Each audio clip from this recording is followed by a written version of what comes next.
So I'm in Vietnam right now. I'm in Hanoi. Tomorrow at 6 a.m. I'm taking a sleeper bus to Sapa, where I booked a 3-day, 2-night trek through Sapa Sisters, and I thought I would just document it because I haven't made a video in a long time and a lot has changed since then. So I'm trying to get back into it. Let's go. So the next morning I hopped on a Grab to get to the bus stop and wait for the sleeper bus to pick me up. The bus ride is about 6 hours to Sapa, and my transportation was included in my booking with Sapa Sisters, but there are many inexpensive and comfortable ways of getting to Sapa from Hanoi. Okay, so I'm in the bus. I was worried that I was in the wrong place because I was at this random bus stop and I didn't see any other tourists, and actually nobody got on the bus besides myself. And I think there might be one other person in this bus, because I did notice there's a bunk with the curtains drawn like this. Anyway, I made it. I was stressing about nothing, as usual. So I'm gonna try to get some rest because I was up pretty late last night stressing out. So, yeah, see you in a bit. The sleeper bus was very comfy and the ride went by quickly. I got some sleep, and before I knew it, I was up in the mountains. So I'm here with Little Chi. Little Chi. I am Little Chi. So yeah, and now I am the Hmong guide in Sapa town. Yeah. Yes. And look at where we are.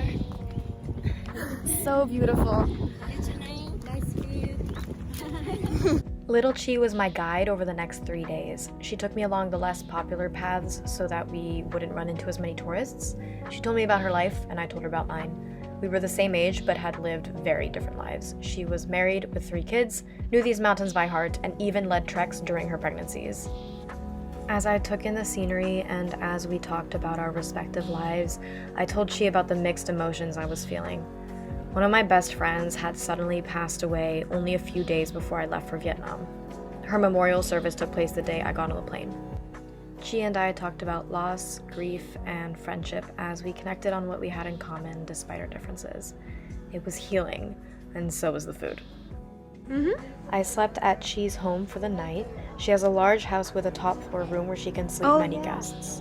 Here, one of her fellow guides brought her 2 German travelers, and they helped set up the mosquito nets for the night. This is me totally helping. For dinner, Chi made a huge spread. What you see here is not even half of what she cooked and served. It was delicious. I could never get tired of the homemade spring rolls. I also could not get over the views. I had really good weather, but it's wild to me that the people who live here get to just see this every day. Good morning. I fell asleep maybe at 4 a.m. because one of the other guests was snoring. Today we're gonna trek pretty much the entire day around this one mountain that's like behind this way, I think. So I mean, wow.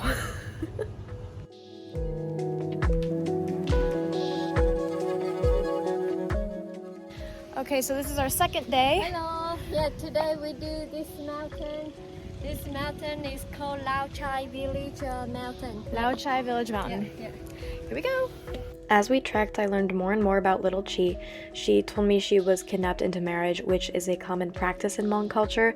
She was in love with someone else at the time, but she didn't have much of a choice.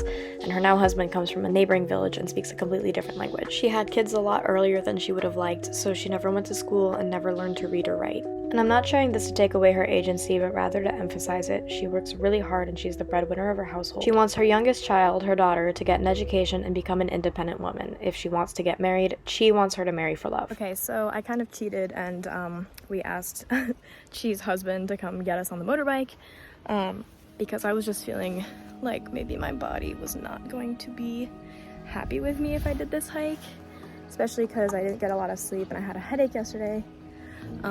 So we're gonna hike all the way down and we're stopping for lunch at Chi's aunt's house, which is this cute little hut, and we have a lovely view. In this small hut in the middle of the Vietnamese mountains, Chi carefully made me a hot noodle soup with fried tomatoes and egg. In that moment, it was the best thing I'd ever tasted in my life. I was never able to replicate it for myself when I got home, no matter how often I tried or how much I adjusted the ingredients. It just wasn't the same. As we hiked down the mountain, we talked about pretty much everything. I was sad about my time coming to an end there. I'd shared so much of myself with this person. She had seen me exhausted, she'd seen me at my lowest, she also got to share in my wonder and happiness. Last day in Sapa! We walked some more past a market and she ran a few errands before we met up with her husband who drove us back to Sapa town. We said our goodbyes, friended each other on Facebook, and parted ways. Okay, so I said goodbye to Chi and we just arrived in Sapa. I'm gonna try to go to the cable car to see Fansipan mountain, which is like, I think the tallest mountain in Vietnam. Hopefully I can go and see it in time to catch my bus to Hanoi. So let's go. Alright, so here's the cable car station and we're gonna go up to there. The cable car to Fansipan cost about $32 and took about 20 minutes. It actually holds 2 Guinness World Records for the longest non-stop 3-roped cable car and the greatest elevation difference by a non-stop cable car. Yes, I had to Google this to make sure I was correct. But the cable car doesn't take you quite all the way to the top. You can either take the stairs or take a short funicular, which is what I opted to do. I wasn't feeling great, but I think it was due to the quick elevation difference and the lack of hydration. It's really cold up here, and I can't breathe as well. I don't think my photos or videos do the scenery justice. I was having one of those moments where I thought to myself, like, am I really here? It was almost like a spiritual experience, and I started getting a bit emotional, but then it could have also been due to the lack of oxygen flow to my brain. I don't know.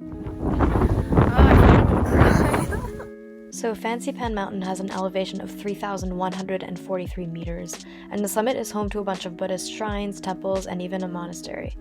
I wish I could have stayed longer, but I was in a bit of a rush. Okay, so I actually only ended up getting a one-way ticket for the funicular, which takes 2 seconds, by the way. The funicular, like the little railroad. So I'm kind of thinking I should go down on foot, but it's a lot longer than it looks. And I still need to get my bus to Hanoi. I don't even know where the bus is gonna pick me up from because I can't find the address on the map. So I need to give myself some time. I think I'm just gonna try walking down. As I walked down the 650 steps from the summit back to the cable car station, I passed a few temples as well as this impressive bronze statue of Buddha, which actually also holds a Guinness World Record for the statue located at the highest altitude in Asia. I'm so glad I didn't go up these steps, because look.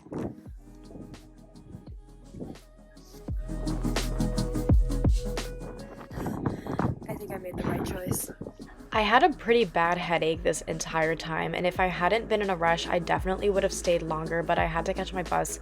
So I got to the bottom, literally ran to the nearest taxi, told the guy to floor it, and then jumped into my bus in the nick of time. And then before I knew it, I was in Hanoi. So yeah, that was my trip to Sapa. Let me know if you have any questions about my trip to Vietnam. I was there for 2 weeks, but I was kind of in a weird headspace, what with the grief and everything, so I didn't really film that much. But it was an incredible trip. I went by myself. It was my first time in Asia, and I would go back in a heartbeat. So yeah, bon voyage!